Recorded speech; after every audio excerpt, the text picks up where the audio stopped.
3, verso 1 ao verso 3.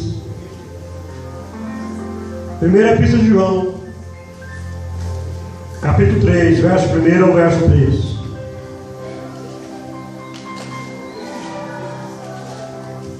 Vamos ficar em pé para lermos este versículo. A palavra de Deus diz: vede que grande amor nos tem concedido o Pai, a ponto de sermos chamados filhos de Deus. E de fato somos filhos de Deus. Por essa razão o mundo não nos conhece, porquanto não conheceu Ele mesmo. Amados, agora que somos filhos de Deus, ainda não se manifestou o que haveremos de ser.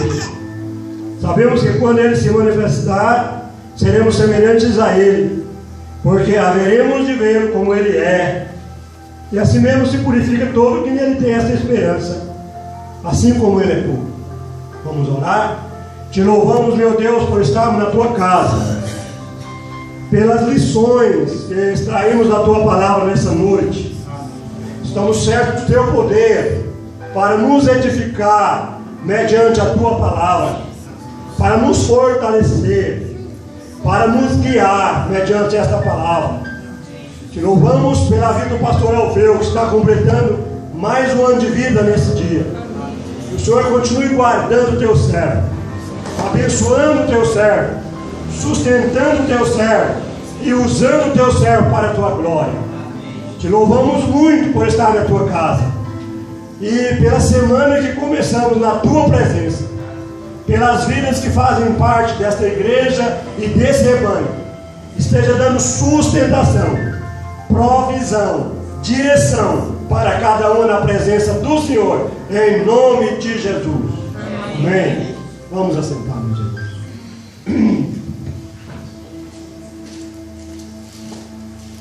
As coisas grandes são fáceis de serem observadas, de serem notadas, de serem vistas. Uma pessoa grande, você a vê de longe. Uma casa grande, você a observa à distância.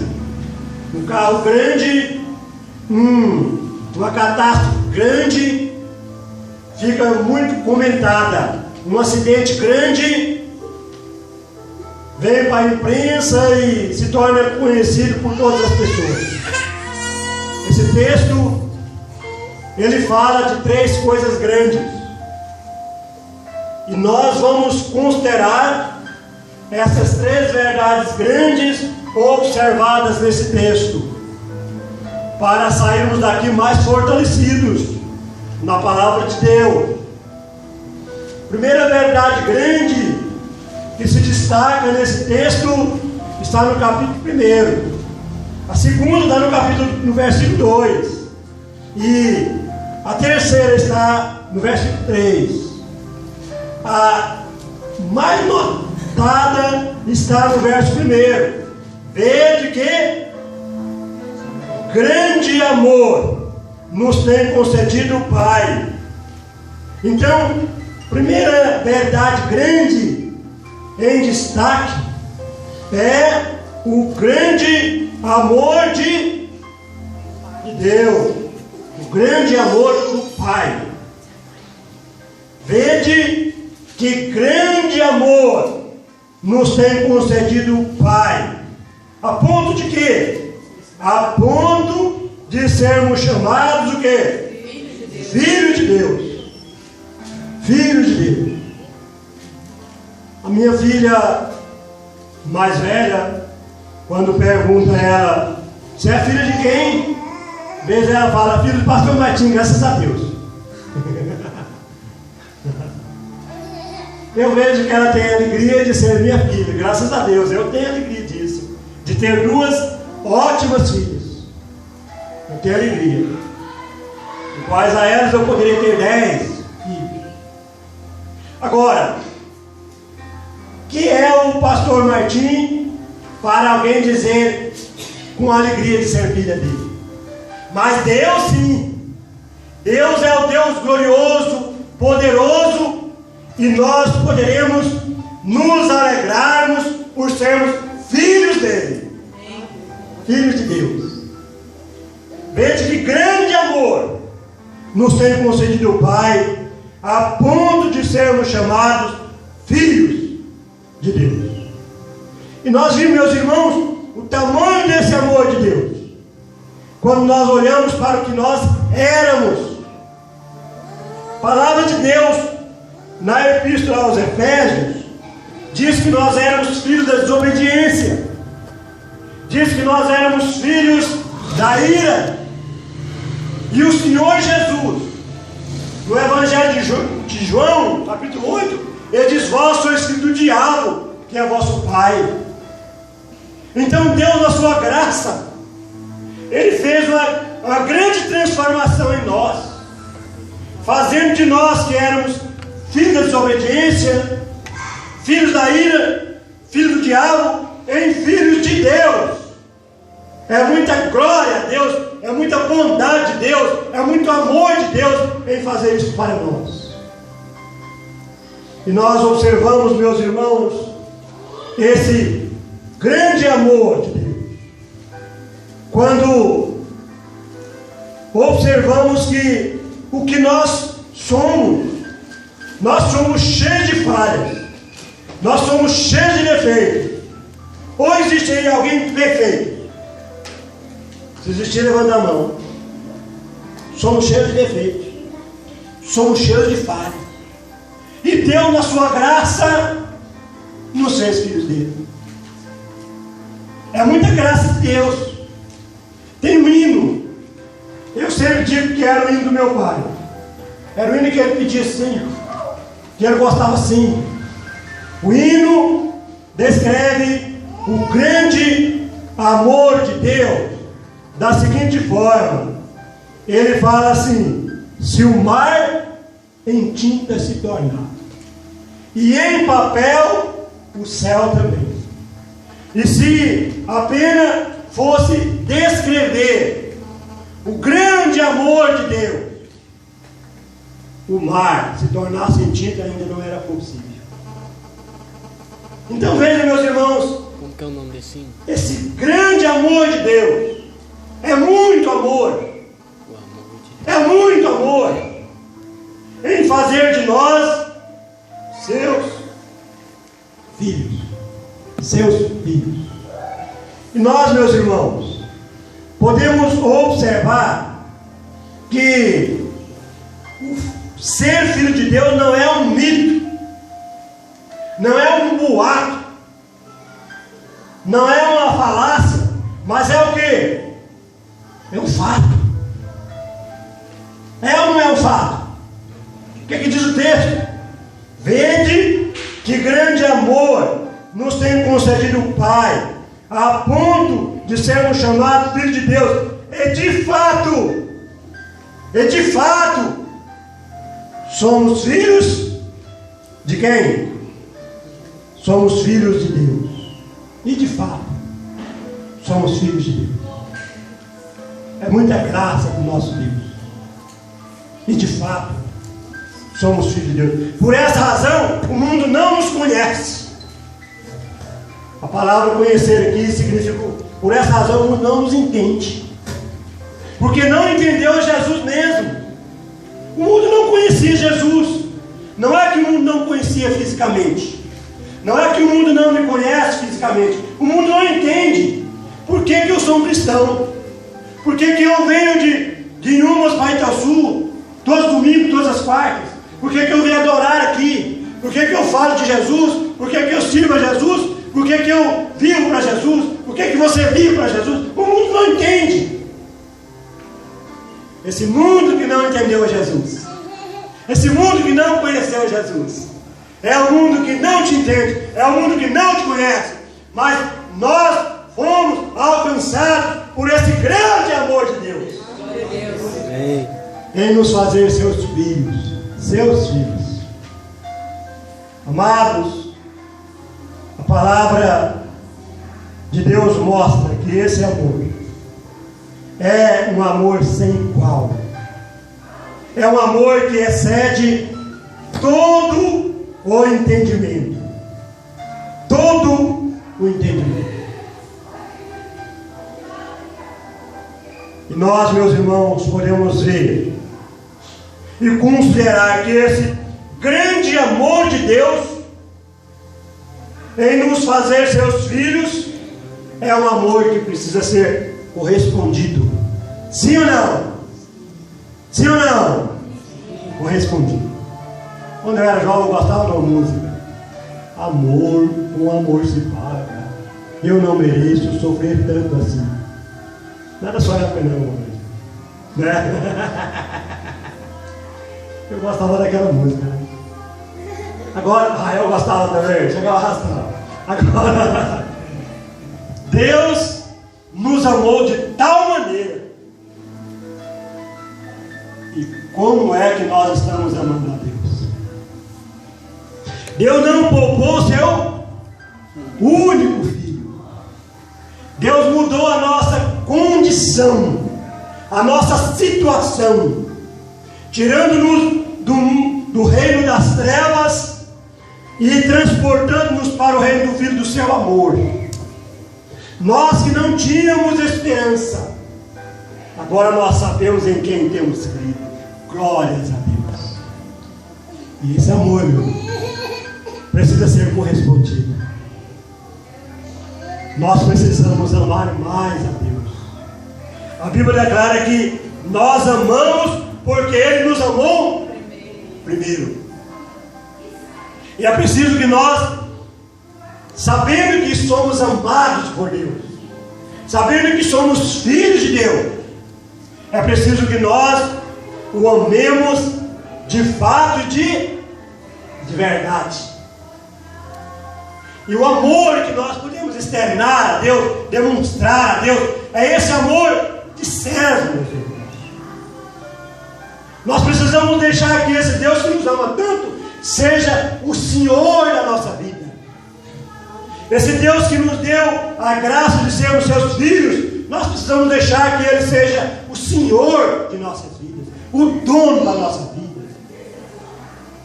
Nós podemos descansarmos nesse Deus 24 horas por dia. Nós devemos nos dispor mais a adorá-lo, a servi-lo, a consagrar as nossas vidas a Ele. E isso, meus irmãos, cooperará para o nosso próprio bem, cooperará para a glória de Deus, cooperará para que Ele seja satisfeito com as nossas atitudes, em nos adequar à sua vontade. Preciso, meus irmãos, que nós procuremos corresponder a esse grande amor de Deus. Esse grande amor de Deus. Amando a Ele mesmo. Consagrando-nos a Ele totalmente. Deixando que Ele seja o Senhor de nossas vidas. Vede que grande o quê? Grande amor nos tem concedido o Pai, a ponto de sermos chamados seus filhos, e de fato somos filhos. Por essa razão, o mundo não nos conhece, o mundo não entende. Por que agora você não bebe mais cerveja? Por que agora você não vai mais para os bares? Por que agora você é outra pessoa? Por que você veio para a igreja? Por que você carrega a Bíblia? O mundo não entende. Porque esse mundo também não entendeu a Jesus Cristo. Como que ele vai nos entender? Mas o amor de Deus, que nos fez estar com Ele e para Ele, esse amor nos constrange a viver para Cristo 24 horas por dia. Glória a Deus. 24 horas por dia. Mas a segunda verdade grande que nós encontramos no texto está no verso 2, no capítulo 3. Fala assim, ó: amados, agora somos filhos de Deus, e ainda não se manifestou o que havemos de ser. Sabemos que quando Ele se manifestar, seremos o quê? Semelhantes a Ele, porque haveremos de ver como Ele é. Então, meus irmãos, a segunda verdade grande que se vê nesse texto é a grande transformação. A grande transformação. A Bíblia está dizendo assim, ó: por essa sabemos que quando Ele se manifestar, Ele quem? Jesus. Sabemos que quando Jesus se manifestar, Jesus, quando esteve nesse mundo, Ele disse assim no Evangelho de João, no capítulo 3.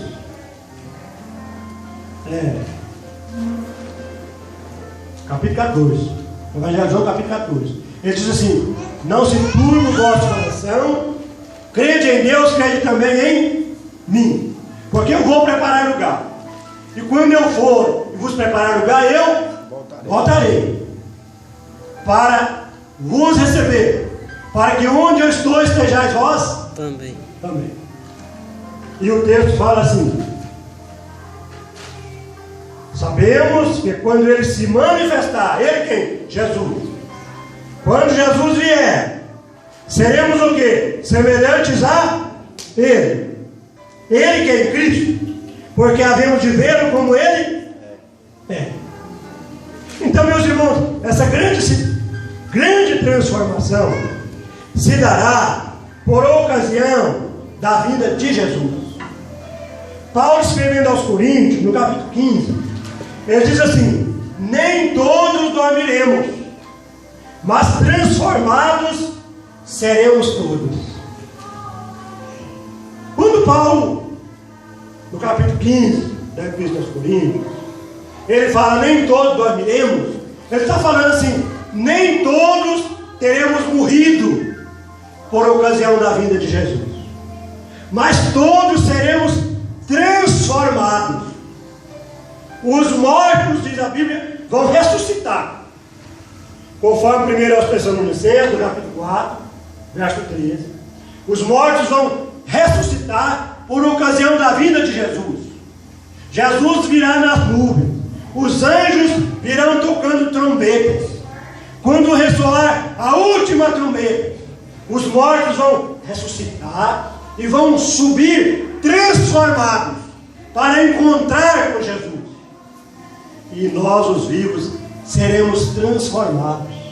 Diz a Bíblia, num abrir e fechar de olhos, e vamos subir para estar com Jesus. Amado, esse acontecimento é um acontecimento mais glorioso, mais fabuloso, mais espetacular que pode se dar com a vida, que pode se dar com uma pessoa, que pode se dar comigo e com você. É muito importante nós observarmos, quando Paulo escreveu aos Filipenses, no capítulo 2, verso 20, ele diz assim: porque a nossa pátria está no céu, de onde nós aguardamos o Senhor Jesus Cristo, que transformará os nossos corpos de humilhação para ser igual ao corpo da sua glória. Jesus vindo, Ele vai transformar esse corpo nosso para ser igual ao seu corpo. Jesus chegou depois de ressurreto e andou sobre as águas. O mar estava cheio. Jesus andou por cima. Pedro falou: Senhor, se é tu, manda eu ter contigo. Jesus falou: venha. E Pedro foi também andando. De repente o vento começou a soprar em Pedro. Pedro teve medo e afundou. Salve-me, mestre. Jesus pegou na mão dele, levantou. Tenha fé. Mas Jesus não afundou, não. Sabe por que ele não afundou? Ele tinha um corpo glorificado. Não estava mais sujeito às leis da natureza. Assim será o meu corpo, assim será o teu, assim serão os nossos corpos após a grande transformação. O tempo estava fechado. Jesus se manifestou e disse para os discípulos: paz seja convosco. E falou para Tomé: põe aqui, Tomé, teu dedo, e veja que sou eu mesmo que falo contigo. Tomé disse: Senhor meu, Deus meu. Jesus disse: porque me viste crente, bem-aventurados que não me viram e creram. As portas estavam fechadas, Jesus chegou lá dentro. Assim será, assim há de ser os nossos corpos, quando experimentar essa grande transformação que Jesus operará por ocasião da sua vida. Graças a Deus. Meus irmãos, e essa grande transformação, ela acontecerá para nos equipar, para nos preparar, para morar no céu. Nós temos esse corpo nosso, preparado para morar na terra o tempo todo. Mas ele não serve para morar no céu. A Bíblia declara que carne e sangue não pode herdar o reino de Deus. E o céu é um lugar preparado, preparado para pessoas preparadas. E antes de Jesus nos levar para o céu, Ele vai nos transformar, para que possamos vir, morar ali para sempre. Eu imagino que os meus cabelos brancos vão ficar aqui. Quem quiser, fique com ele. Eu creio que lá eu terei cabelos pretos, não é? Mas também não importa. Com cabelo, sem cabelo, cabelo preto, cabelo. O importante é ser transformado por Jesus e habitar no céu, junto com Ele, pelos séculos dos séculos. Glória seja dada a Deus. Amém. E nós observamos, meus irmãos, que essa grande transformação acontecerá para completar a nossa salvação. Jesus veio ao mundo para trazer para nós, diz a Bíblia, uma grande salvação. E Ele, no passado, Ele nos salvou da pena do pecado. O pecado gera e é digno de ser castigado. Mas quando Jesus morreu por mim e eu o aceitei, eu fiquei livre do castigo do pecado. Mas enquanto eu estou no mundo, eu preciso do poder de Jesus para ser livre do poder do pecado. Eu tenho que viver uma vida com Jesus para que o pecado não tenha domínio sobre mim. E quando Jesus vier me levar para o céu, aí eu estarei livre da presença do pecado. Aí você estará livre da presença do pecado. Vamos ser levados para um lugar onde o pecado não terá mais alcance, onde o pecado não terá mais influência sobre mim e sobre você, graças a Deus. Então, versículo 1 do capítulo 3, ele fala do grande amor de Deus. Versículo 2 do capítulo 3, ele fala da grande transformação. E o versículo 3 do capítulo 3, ele fala de mais uma coisa grande. Veja o que ele fala. E assim mesmo se purifica todo o que nele tem esta esperança, assim como ele é puro. Então o versículo 3 do capítulo 3 fala de outra coisa grande. Essa coisa grande que o versículo fala é da grande exigência. Grande amor, grande transformação, grande exigência. Qual é a grande exigência? Assim mesmo se purifica. Assim como Jesus é puro, todo aquele que é seguidor de Jesus precisa se purificar. Meus irmãos, a hora que eu estava tomando banho para vir para cá, eu disse para minha esposa: o terceiro banho que eu estou tomando. Mas eu gasto pouquinho água, meu irmão, não preocupa com isso não. Meu banhozinho é bem rápido. Mas é o terceiro banho que eu estou tomando. O banho tira o suor, o banho tira a sujeira do corpo. Mas nós temos uma alma, um espírito, que precisa ser purificado. E nós temos que preocupar com isso. Nós temos que interessar-nos a experimentar, a desfrutar a graça de Deus, recebendo essa grande purificação. É uma exigência da palavra de Deus. Quando nós observamos esta realidade, nós vimos e assim mesmo se purifica. A purificação é individual. Cada crente precisa cuidar de quem? de si. Porque às vezes nós ficamos querendo purificar os outros, não é? Mas viu, irmão? Viu a roupa do irmão? Viu o que a irmã falou? Viu o que a irmã? As mulheres são boas, né? Viu o que a irmã? Viu o que a irmã falou? Viu, irmã? Viu lá a roupa da irmã? Nós às vezes estamos querendo purificar o nosso próximo, mas nós temos que purificar a nós mesmos. Meus irmãos, cada dia nós precisamos querer melhorar. Cada dia nós temos que corrigir a nossa forma de falar, o nosso viver. E assim mesmo se purifica. O ouro, meus irmãos, ele é ouro, mas quando ele é tirado lá da terra, ele é cheio de borra, ele é sujo, aí ele é fervido, experimenta o fogo. A impureza, eu não sei se é a impureza que desce, ou se é que sobe, mas a impureza que sobe, ele desce, não importa, tem uma separação no ouro. E é isso que precisa acontecer conosco. Nós precisamos de nos purificar. E essa purificação se dá mediante confissão de pecados.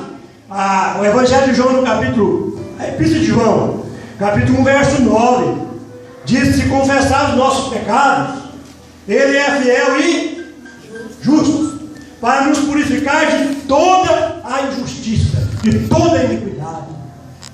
Meus irmãos, nós como cristãos pecamos, mas nós não podemos deixar o pecado ficar cascudo em nós, e nem nós cascudos no pecado. Nós podemos ajoelhar diante de Deus e dizer: Senhor, naquele momento eu procedi assim, assim e assim, e eu acredito na purificação dos meus pecados mediante o sangue de Jesus. É isso que nós temos que fazer no nosso dia a dia. E assim mesmo se purifica. O Senhor Jesus disse: vós já estáis limpos pela palavra que eu vos tenho falado. Esta palavra purifica também. Por que o cristão tem que ler a Bíblia todos os dias, o máximo que puder? Por quê? Porque cada vez que você vê a igreja, é a Bíblia que é lida e é pregada uma mensagem. Porque essa palavra, ela purifica. Quando nós ouvimos muita palavra, quando nós lemos muita palavra, essa palavra vai trabalhando em nós, vai nos tornando mais perfeitos, vai nos tornando melhores, porque é uma palavra viva, é a palavra de Deus, apta, preparada para purificar o povo de Deus, para preparar o povo de Deus para morar no céu, vivendo melhor aqui na terra. E essa grande exigência, ela nos prepara para estar mais tranquilos por ocasião da vida de Jesus Cristo. No capítulo de número 2 da mesma epístola, verso 28, está escrito assim: filhinhos, agora pois permanecer nele, para que quando ele se manifestar, tenhamos confiança, e dele não nos afastemos envergonhados na sua vinda. Quando Jesus vier, é o que já dissemos, tem cristão que quando observar que ele está vindo, vai entrar debaixo de uma cadeira dessa, debaixo de uma mesa dessa, o coração vai bater a 150 por hora. Tem pessoas que vão morrer de infarto. Mas aqueles que estiverem se purificando, aqueles que estiverem vivendo uma vida com Deus a sério, aquele que estiver seguindo a Cristo de perto, não vai fugir dele envergonhado, não. Vai dar glória, vai dar honra, vai dar louvor, vai dar exaltação a Jesus Cristo naquele momento. Amém, irmão? Amém. E assim mesmo se purifica todo o que nele tem essa esperança, assim como ele é puro. Assim, meus irmãos, nós queremos concluir dizendo o seguinte: no passado, nós fomos invadidos pelo grande amor de Deus, que nos tirou das trevas como filhos da desobediência e nos fez seus filhos. No futuro, nós estamos aguardando a grande transformação que se dará mediante a vinda de Jesus Cristo. E todos os cristãos serão transformados, vivos e mortos, cristãos serão transformados para subir com Jesus, estar com Ele. E no presente, nós precisamos ser despertados a purificar-nos a nós mesmos, assim como Jesus é puro. Que Deus nos dê graça para fazermos desta palavra uma palavra de força, de incentivo para todos nós, em nome de Jesus. Graças a Deus. Amém.